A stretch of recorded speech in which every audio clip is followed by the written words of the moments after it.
Queridos amigos, muchísimas gracias por estar de nuevo en vuestros hogares, por permitirnos entrar no solamente a vuestros hogares, sino también a vuestros corazones, donde ya estáis emplazados en vuestras mesas, en vuestros lugares, con la Biblia abierta, con vuestras notas, con vuestros bolígrafos y tomando apunte de todo lo que decimos, porque es interesante que después enviáis mails o llamáis por teléfono para que podamos dar respuestas a vuestras preguntas. Y en esta ocasión seguimos estudiando la carta de Pedro que dirigió a los cristianos que se encontraban en el Imperio Romano. Y tenemos como invitado de nuevo a un amigo que ya conocemos todos, es el pastor Sergio Martorell. ¿Qué tal, Sergio? ¿Cómo te encuentras? Javier, muy bien. Encantado de estar aquí contigo otra vez. De acuerdo. En esta ocasión hemos puesto un título muy significativo. Y es que hoy la gente pues vive para muchas cosas. Vive para tener dinero, vive para trabajar, vive para la familia y desatienden pues otros aspectos de la vida que también debemos de alcanzar. Hemos titulado la lección de este programa, Vivir para Dios. ¿Cómo podemos vivir para Dios, Sergio? Bueno, es complicado vivir para Dios en este mundo, ¿verdad? Porque el mundo ha sido preparado completamente como una especie de tela de araña, con muchas cosas que nos atraen a cosas que nada tienen que ver con Dios. Más bien van en contra de Dios. Realmente tenemos facilidad absoluta para hacer el mal. Pues nos cuesta bastante hacer el bien. Así es que vivir para Dios realmente es ir a contracorriente de este mundo. Así es que tú imagínate a alguien que va nadando, es fácil nadar a favor de la corriente, pero cuando tú vas nadando a contracorriente, tienes que esforzarte mucho, tienes que cansarte mucho. Y bueno, hay personas que se les hace difícil entender que esto pueda ser así, piensan que quizás vivir para Dios es una vida aburrida, una vida casi monástica, una vida en la que no puedes hacer nada, en la que los placeres de este mundo te están prohibidos, y es lo más lejos de la realidad, porque gracias a Cristo, pues tenemos la posibilidad de vivir para Dios, porque Él ya obtuvo la victoria por nosotros, y ahora Él nos da, para empezar, nos da su victoria y su perfección, ya me la da, simplemente con que yo acepte ser su amigo y vivir con él, seguirle, ser su discípulo. Ya me la da. Y ahora me dice, simplemente tú mírame, obsérvame, intenta imitarme, pero además yo te voy a dar una ayuda muy poderosa. ¿Qué ayuda?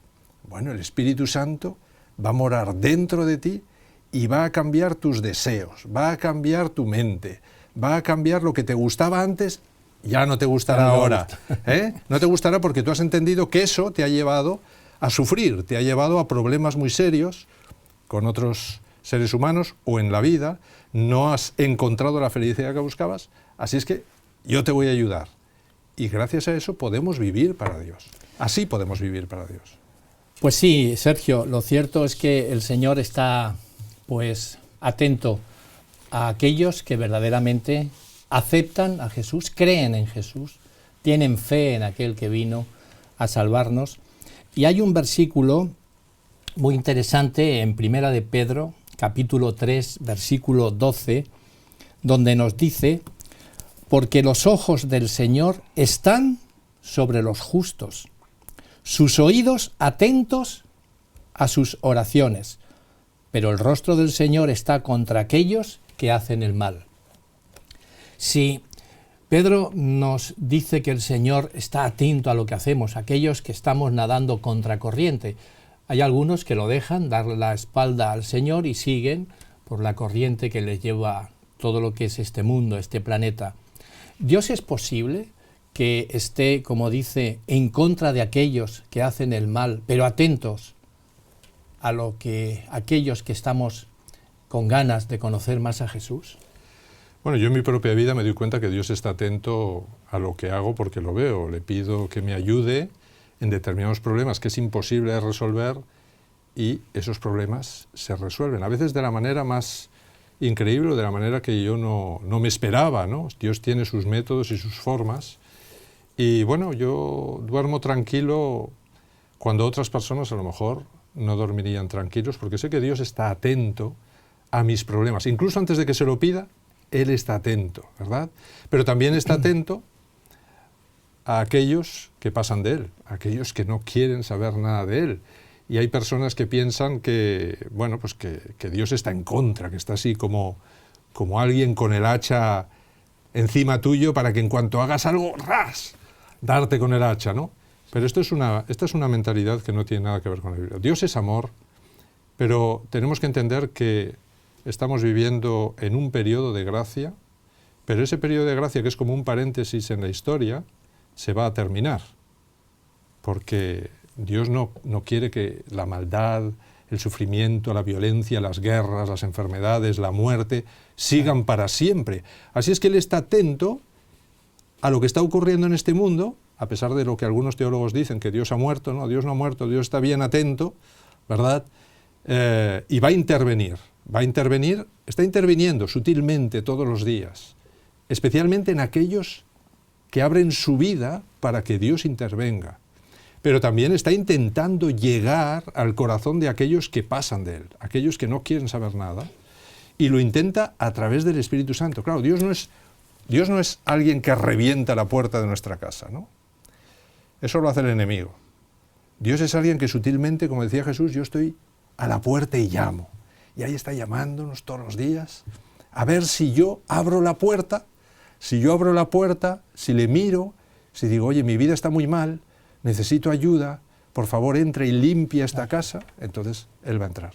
Así es que sí, Dios está atento y yo creo que no está en contra, de momento, de aquellos que van en contra de Él.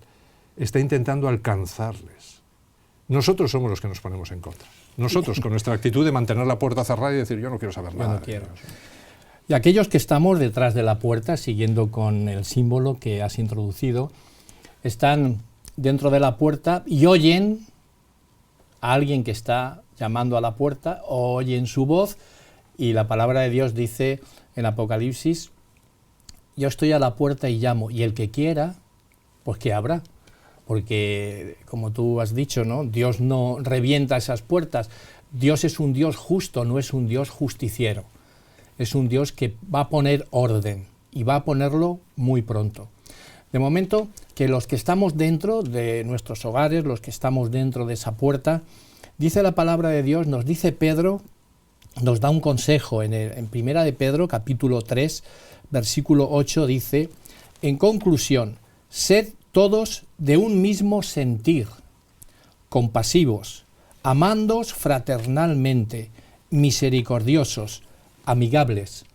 El ser todos de un mismo sentir, esto significa que tenemos que tener una unidad o una uniformidad. ¿Qué es lo que nos está diciendo Pedro? Bueno, no se nos llama la uniformidad porque no hay ni un ser humano idéntico en nuestro mundo, así es que sería imposible que Dios nos llamara a la uniformidad, que quiere decir que todos los seres humanos absolutamente deberíamos pensar exactamente igual, hacer lo mismo, y todos estar completamente y absolutamente de acuerdo en todo, ¿no? Esto sería la uniformidad, pero realmente Dios nos llama a la unidad dentro de la diversidad.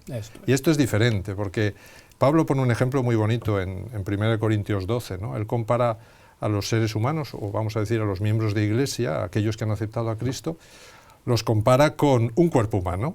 Entonces un cuerpo humano, pues oye, tiene una unidad, porque un cuerpo humano se mueve, trabaja, se coordina todo en una misma dirección para conseguir un mismo fin.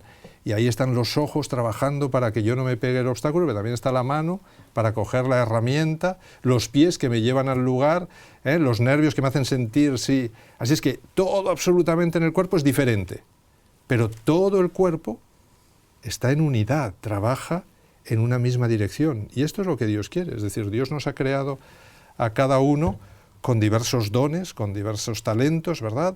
El Espíritu Santo añade o multiplica también esos dones y talentos, y ahora quiere que los pongamos a su servicio, que los pongamos al servicio de los demás, porque realmente si Cristo vino a este mundo para servir a los demás, ahora Él quiere que sus discípulos hagan lo mismo. que sirvan a los demás. Y cada uno desde sus dones, desde esa diversidad, pero todos unidos, trabajando en la misma dirección, servir al Maestro. Vayan conformando ese cuerpo que comentabas, cuya cabeza es Cristo, que es la mente, ¿no? Quien dirige... El que coordina. Que coordina todos los órganos del cuerpo para que todos marchemos al unísono con ese mismo sentir, con esa unidad. Diferente a cuando uno ve, por ejemplo, ese ejército desfilando, donde todos están, bueno, pues uniformados, donde es una cosa uniforme y todos a la vez, los 1000 van desfilando al mismo tiempo. Dios no quiere eso, Dios quiere pues que cada uno haga lo que el Espíritu le ha dado con sus dones, pero marchando a un mismo fin, marchando a ese lugar que Dios nos tiene prometido allá en la tierra nueva. Es importante que tengamos en cuenta lo que has dicho, que la cabeza es Cristo. Si la cabeza es Cristo, la unidad debe ser en torno a Cristo, porque bueno, la mente coordina a todos los miembros en una misma dirección. No hay nadie que se vaya por ahí en divergencia. Ahora, fíjate que podríamos decir, bueno, entonces la unidad que se está buscando tanto a través del ecumenismo dentro del cristianismo, ¿en base a qué se va a buscar? ¿En base a qué? Tiene que ser en base a Cristo y en base a la palabra que es Cristo, es decir, a la palabra de Dios. Esa es la base para la unidad. Esa es la base para la unidad de todos los cristianos. Claro, para la unidad, pero la base tiene que ser Cristo y la verdad que Cristo defiende, no mi verdad, no la verdad de esta iglesia o de la otra iglesia o de lo que dice fulanito de tal, no, la verdad que Cristo nos da, porque si Él es la cabeza y el cuerpo es su iglesia, bueno, entonces la cabeza es la que tiene que dirigir. Y la cabeza no es un ser humano. La cabeza es Cristo. Es Cristo. Eso dejémoslo bien claro. Bueno, de hecho, Sergio, en 1844 la Iglesia Adventista del Séptimo Día se formó de un movimiento ecuménico. Todas las iglesias, ahí, los presbiterianos, metodistas, bautistas, judíos, católicos, todos estaban allí y entonces dijeron, mira, esta es la verdad presente que tenemos para hoy. ¿Basado en qué? Basado en Cristo, basado en la palabra de Dios. Bueno, pues Dios tuvo a bien formar un pueblo, ¿de dónde? Pues lo extrajo de todas las iglesias, de ese movimiento ecuménico, para que llevaran a cabo el propósito que Dios había determinado para esta última época. De manera que ahí estamos y debemos de seguir pues con esa idea fundamental del ecumenismo, siguiendo la misma doctrina que Cristo dicta en su palabra, que la tenemos todas las iglesias cristianas, tanto católicas, ortodoxas como protestantes. Es la misma Biblia para todos. Claro, si es la misma Biblia para todos, no debería haber 33.000 denominaciones cristianas. Debería solamente haber una denominación cristiana. Un solo pueblo, un solo porque rebaño. Si solo hay un solo pastor, debería haber un solo rebaño, ¿verdad? Que es lo que nos dice la Biblia. Entonces, claro, ahora el cristianismo está intentando unir ese rebaño, pero unirlo ¿en base a qué? Porque tiene que ser, no en base a, no importa lo que tú creas, no importa tampoco lo que tú creas, tú solo acepta que yo dirija, dice alguno, ¿no? Acepta que yo dirija, y bueno, lo que tú creas da lo mismo, ¿eh? Unámonos en esas pequeñas verdades que nos unen y todas las demás, pues no importa. No. La verdad es una sola. Y la verdad debe unirnos a todos. Pero en la verdad. Esa es la base del verdadero ecumenismo, porque hay un falso ecumenismo, ¿verdad? Que sería, bueno, yo me uno, con tal de unirme, no importa lo que tú piensas lo que quieras, tú piensas lo que quieras, yo pienso lo que quiero. No. Vamos a unirnos. La cabeza es Cristo, y Cristo es la palabra hecha carne. Por lo tanto, Cristo vino a vivir la palabra de Dios. Y pide a sus discípulos que vivan la palabra de Dios, toda la palabra de Dios y toda la verdad. Muy bien, pues si la verdad es una, vayamos a toda la verdad y unámonos en base a toda la verdad. Por eso Pedro apunta, sed todos de un mismo sentir. Bien, pues pasamos a otra pregunta interesante que la encontramos en el versículo 18 del capítulo 3 de esta primera carta a Pedro, donde nos dice lo siguiente, porque también Cristo padeció una sola vez. Aquí está la palabra hapax, que nosotros los teólogos pues también usamos mucho, ¿no? El hapas legómena, donde aparece una palabra solamente únicamente una vez en la Biblia, viene de aquí. Y aquí pues Pedro hace este hapax, ¿no?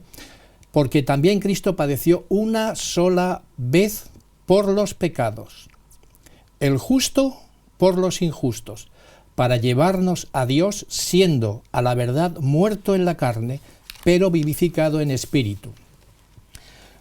¿Por qué recalca Pedro esta frase? Cristo padeció una sola vez y para siempre. Bueno, ellos habían vivido un problema, es que Cristo murió en la cruz, sustituyendo a los sacrificios que se hacían en el templo, porque en el templo cada mañana y cada atardecer se mataba un cordero por la mañana, un cordero por la noche. Ese cordero, cuando Juan el Bautista ve a Cristo venir allí a bautizarse, dice, he ahí, ese es el Cordero de Dios, el auténtico Cordero de Dios que quita el pecado del mundo. Luego esos corderos que morían por la mañana y por la noche en el templo representaban la muerte de Cristo. Ese cordero representaba a Cristo que iba a morir por nuestros pecados en la cruz. Cuando Juan el Bautista lo ve, dice, ese es el Cordero. Todos los corderos que han muerto hasta aquí señalaban a la muerte de Cristo en la cruz. Cuando Cristo muere en la cruz, tenemos al mundo judío, que era el encargado justamente de entender esto y anunciar la primera venida de Jesús, que como ellos son los que lo matan porque no aceptan la palabra que Jesús les está trayendo, porque ellos habían caído en una tradición completamente que se salía de la verdad, pues automáticamente no aceptan, lo matan. ¿Y qué hacen? Bueno, pues después de la muerte de Cristo, siguen matando corderos por la mañana y por la noche. Así siguieron hasta el año 70, que se arrasó el templo y los romanos les obligaron a parar con aquello, y desde entonces ya el mundo judío pues no ha vuelto a tener esos sacrificios. Pero todo ese tiempo que siguieron matando corderos, pues claro, Pedro está diciendo, oye, Cristo murió una sola vez y para siempre. Ya no necesitamos repetir esos sacrificios constantes, ¿verdad? Lo triste es que en la historia el cristianismo ha vuelto a caer en el mismo problema que tuvieron los judíos. Fíjate que aquellos judíos, aquellos dirigentes de Israel, aquellos sacerdotes, no aceptaron la muerte de Cristo en la cruz. Así es que ellos siguieron con sus rituales, porque ellos consideraban que la muerte del Cordero, aquel ritual que hacían, todo aquello, habían perdido ya de vista lo que significaba. Totalmente. Así es que ellos consideraban que aquello limpiaba el pecado y les daba el poder a ellos, ¿verdad?, para lograr mantenerse en la santidad. Sí. Y lo triste es que el cristianismo ha caído en lo mismo, porque ahora, cada vez que se realiza una misa, ¿verdad?, en el famoso sacrificio de la misa, cuando el párroco levanta la oblea o el vino, a través de la transustanciación, esa teoría católica, pues Cristo muere. Sí, allí están realizando lo que es el santo sacrificio de la misa y diariamente vuelven a sacrificarlo. Quizás no hayan reparado en este versículo donde dice que Cristo padeció una sola vez y para siempre. Y para siempre. No vuelvas a sacrificar a Cristo diariamente, porque va en contra, ¿no?, de lo que dice la palabra. Es tema. Además, fíjate, si cada vez que un sacerdote levanta la oblea o levanta la copa y en ese momento Cristo está muriendo, pues multiplica por los sacerdotes que al día, en el mundo entero, están levantando la oblea, pues Cristo está muriendo millones y millones de veces cada día en el mundo entero. ¿Para qué? Esto lo único que dice, o lo único que está mostrando, es de alguna manera que el sacrificio de Cristo no tiene validez, o hay que repetirlo. Hay que repetirlo. Infinitamente para darle poder, porque si no, no hay poder para perdonar pecados. El apóstol Pedro dice lo contrario, dice, oye, perdona una sola vez y para siempre y no vuelva a morir nunca más. Sí, este problema también, como indicaste, lo tuvo Pablo con los sacerdotes judíos cuando les escribe esa carta a los hebreos, que ellos, pues en el templo, sacrificaban diariamente ese cordero que era símbolo del que había de venir, del Cordero de Dios que quita el pecado del mundo, que lo anunció Juan en el río Jordán cuando bautizó a Jesús. Y entonces Pablo escribe a los hebreos diciéndole, mirad, yo os he explicado esto ya no sé cuántas veces, muchísimas veces, vosotros lo habéis aceptado.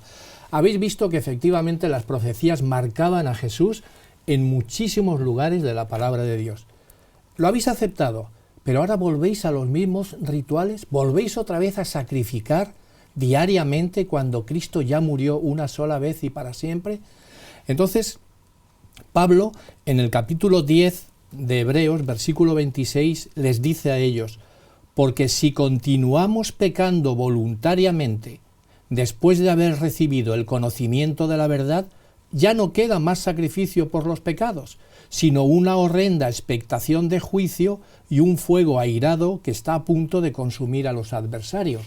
Dejad de hacer eso y poneos en manos del Espíritu para que os guíe a toda verdad, y esa verdad os hará resplandecer lo que hay escrito en la palabra. Claro, esto es como el bautismo, ¿verdad? Un cristiano, cuando acepta a Cristo, se bautiza. Oye, se bautiza una vez y para siempre. Y en ese bautismo, lo que se está significando es que él acepta que Cristo ha muerto por él y ha resucitado para darle una nueva vida. Y él quiere también morir a su antigua vida y resucitar a una nueva vida en Cristo. ¿Es este el símbolo del bautismo? Este es el símbolo que hacemos claro. los pastores en las iglesias protestantes. Por eso tiene que ser por inmersión, ¿no? Claro. Por eso toda la Biblia me habla de un bautismo por inmersión, es decir, un bautismo en el que las aguas se convierten en el símbolo de la persona entra dentro de las aguas, es enterrada, muere y la vuelves a sacar, es decir, resucita, igual que Cristo resucitó, sale de las aguas. ¿Y dónde han quedado sus pecados? Han quedado allí en la profundidad de las aguas, en la tumba, enterrados en la tumba, ¿verdad? Y la persona sale e inicia una nueva vida con Cristo. Y esto lo hacemos una sola vez, porque Cristo en ese momento nos acepta como sus hijos, nos reviste de su perfección, nos convierte en sacerdotes o discípulos y automáticamente nos dice, oye, pues ahora te voy a llenar del Espíritu Santo para que el Espíritu Santo te dé la fortaleza para seguir caminando a mi lado y no volver a caer otra vez en la antigua vida que llevabas. Pues aquí dice Pedro, está apuntando lo que estás diciendo, y Pedro, que escribió hace 2000 años en su carta, nos dice en el capítulo 4, versículo 3 y 4, dice: basta ya el tiempo pasado para haber hecho lo que agrada a los gentiles, habiendo andado en lascivias, concupiscencias, embriagueces, orgías, excesos y abominables idolatrías, en lo cual se extrañan de que vosotros no corráis con ellos hacia el mismo desenfreno de disolución y os ultrajan. Uno que estaba acostumbrado a hacer todas estas cosas, porque los que somos de primera generación, pues hemos corrido una vida, tal cual dice aquí, desenfrenada, orgías, borracheras. Y cuando uno conoce a Jesús y ve las maravillas que puede hacer conmigo, uno pues da testimonio de estas cosas, y si uno volviera a caer en todas estas cosas, como dice, la gente se extrañaría mucho, porque ha habido una vida antes de y una vida después de. Por eso vemos que la persona que acepta a Jesús, que se bautiza, muere y dice a todos los demás,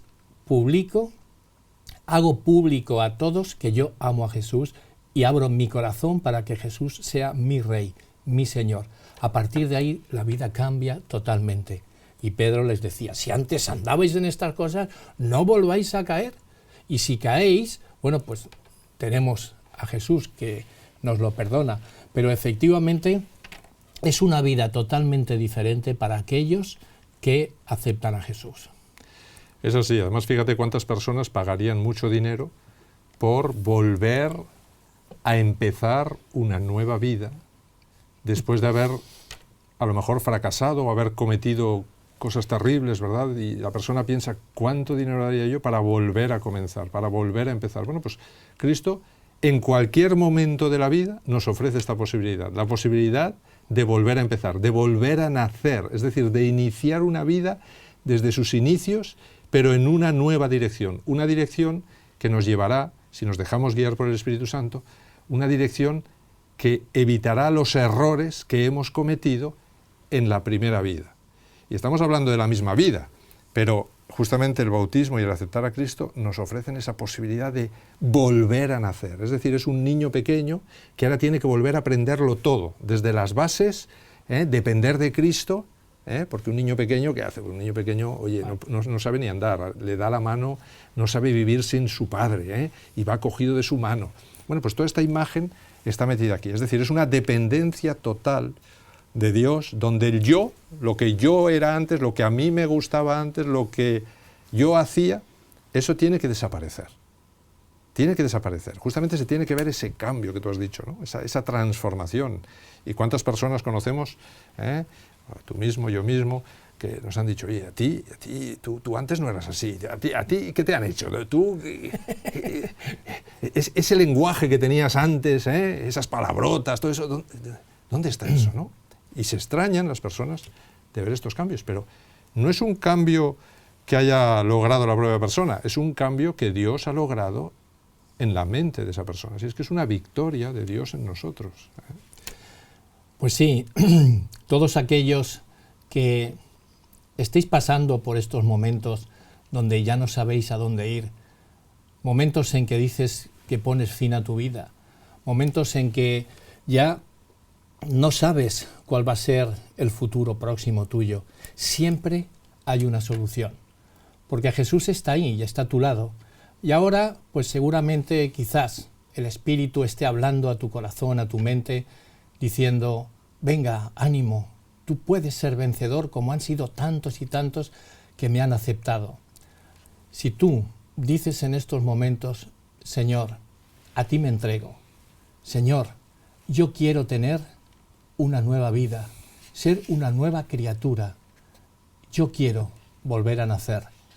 El Señor está presto a decirte, pues aquí me tienes, amigo, aquí me tienes para lo que quieras. Por eso Pedro, cuando habla de estas cosas, no solamente les hablaba a aquellos hermanos cristianos del Imperio Romano hace 2000 años, sino te está hablando a ti también en estos momentos. La verdad, Sergio, que tiene tantas cosas, estas dos pequeñas cartas, que estamos ahora con la primera, pero dentro de poco pues empezaremos con la segunda carta. Pero tiene cosas verdaderamente que llegan muy profundo al corazón del ser humano. Y no solamente pues hablaba de borracheras, de embriagueces, de orgías, sino también se mete mucho con lo que es el problema del pecado sexual, ¿verdad que sí?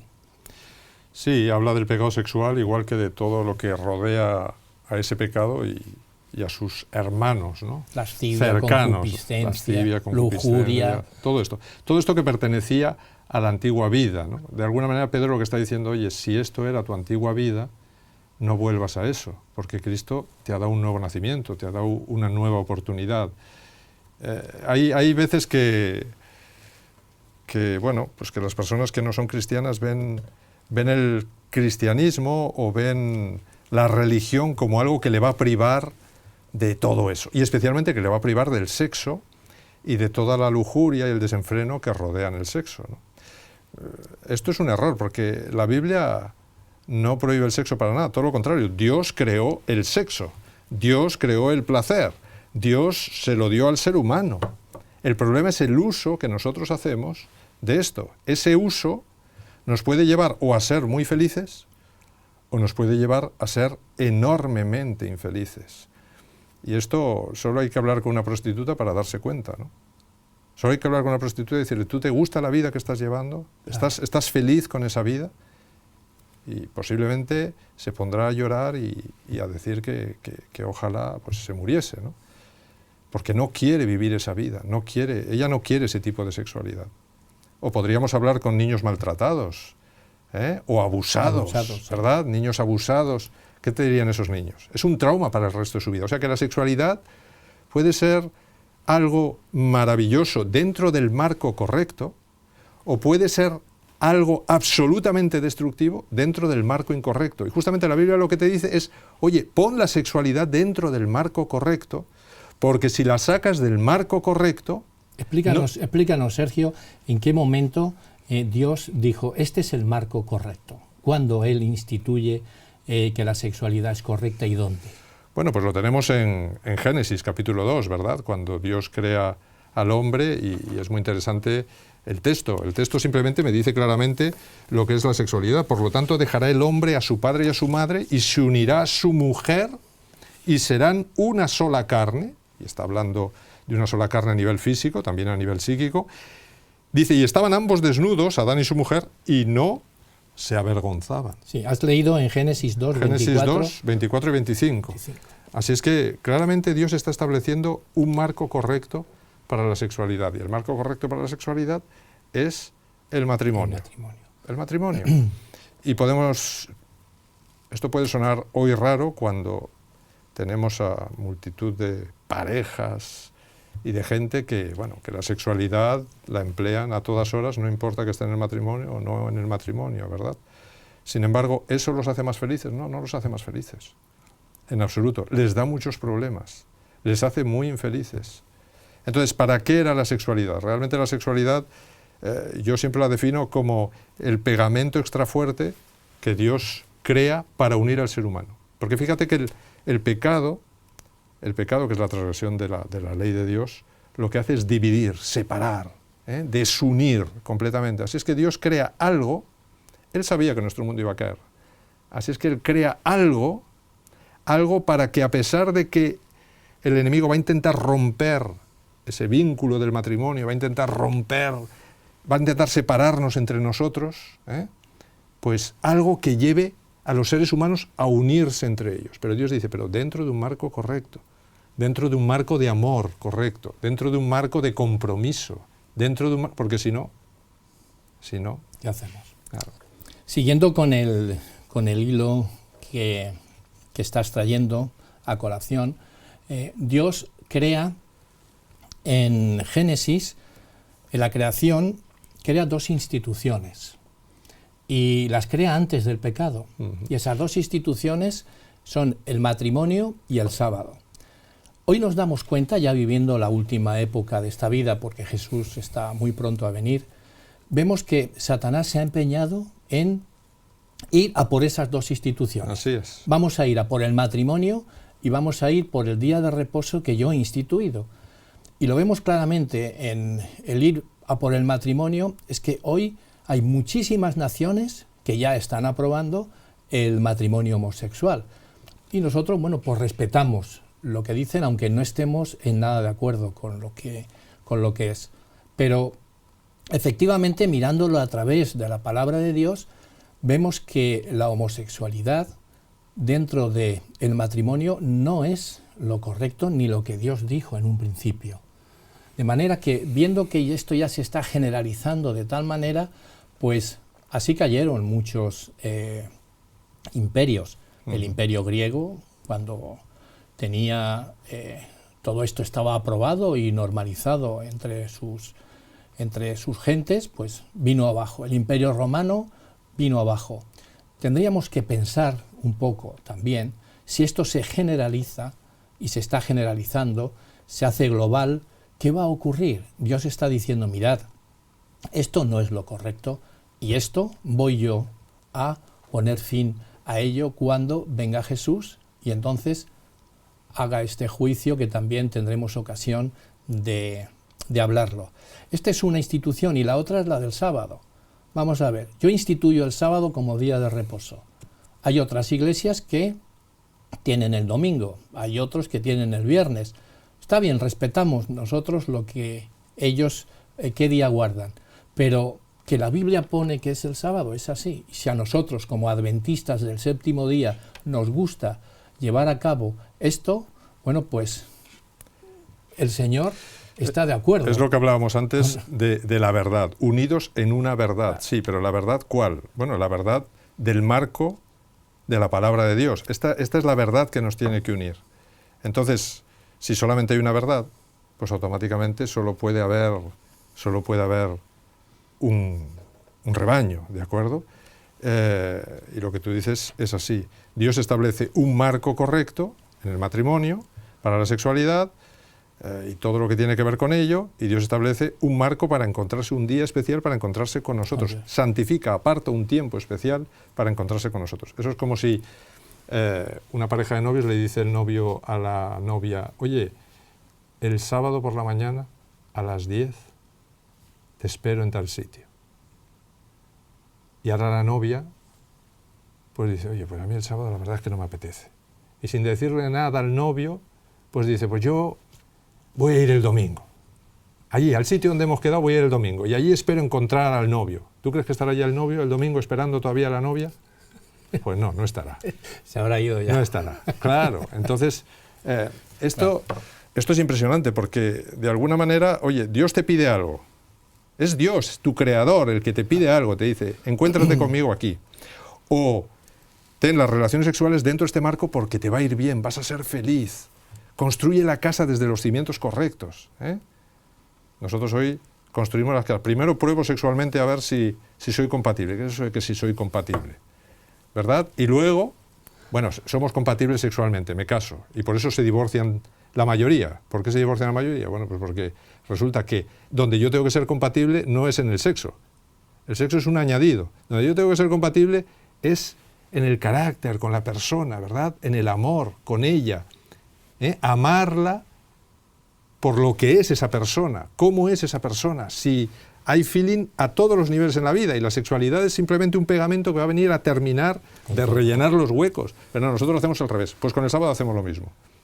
Dios me ha dicho esto, sí, pero es que yo, y ahí está el yo, permanentemente el yo. Siempre es el que está mandando ahí. Pues justamente lo que Dios te dice, oye, cuando nazcas de nuevo, el yo tiene que morir.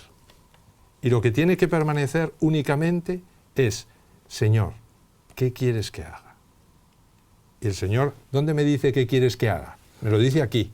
Claro. Ahora, si yo voy aquí y digo, a ver, yo pienso que el domingo es el día de descanso, voy a buscar dónde la Biblia me apoya. Oye, esto en la teología se llama eisegesis. Es decir, yo voy con mi preconcepto, yo creo que el domingo es el día que hay que guardar, y voy a ver que Dios me dé la razón a lo que yo pienso. No, la Biblia se tiene que estudiar exegéticamente, que es que yo no pienso nada, y ella es decir, yo no tengo preconceptos ninguno, y voy a que Dios me indique qué es lo que tiene que ser cambiado en mi vida. Y yo tengo que reaprender, y no pasa nada por reaprender, porque creo que los seres humanos tenemos que reaprender constantemente en la vida. Efectivamente es así, Sergio. Toda escritura es inspirada por Dios y sirve para educar, enseñar, corregir. Todo aquello, pues yo que lo tenía mal. Bien, mis queridos amigos, hemos llegado ya al final de este estudio. Damos las gracias a Sergio por su presencia aquí con nosotros y cómo se pueden sacar de 2 o 3 versículos tanto y tanto para poder enriquecer el conocimiento bíblico. Muchísimas gracias, Sergio. Te esperamos muy pronto para poder también hablar sobre esta segunda carta de Pedro que será en próximas ediciones. Muchísimas gracias. Gracias a ti. Y gracias también a vosotros por vuestra paciencia, por estar ahí tomando, apuntando todos aquellos versículos que estamos diciendo. Si algunos tuvierais alguna pregunta, algún consejo, algo que señalar, bueno, pues nos escribís para que cordialmente os respondamos. Y ahora pues os deseo para todos vosotros y para vuestra familia que tengáis una feliz semana. Que Dios os bendiga.